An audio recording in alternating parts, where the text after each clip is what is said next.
Welcome to the Visual Fractions YouTube channel. Today, we're going to explore how to convert the fraction 3/4 to a decimal.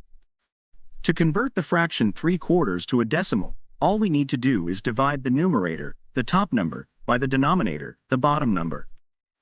In this case, we want to convert 3/4 to a decimal. So, we simply divide 3 by 4. The answer we get is 0.75. To do this by hand using long division, we start by writing 3 as the dividend and 4 as the divisor.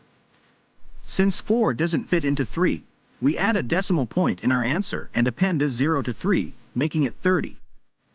How many times does 4 go into 30? Exactly 7 times. We write 7 after the decimal point in the quotient. Multiplying 7 by 4 gives us 28. When we subtract 28 from 30, we get a remainder of 2. Next, we add another 0 to the remainder, making it 20. How many times does 4 go into 20? It goes in 5 times, which we write next to the 7 in our quotient, giving us 0.75.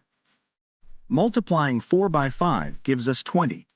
When we subtract 20 from 20, we get a remainder of 0. So, there we have it.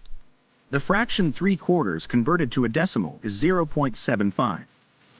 This conversion process shows how we can represent fractions as decimals, a valuable skill in various mathematical applications.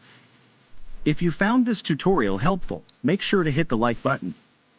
For more math tips and conversion guides, don't forget to subscribe to Visual Fractions. Thanks for watching.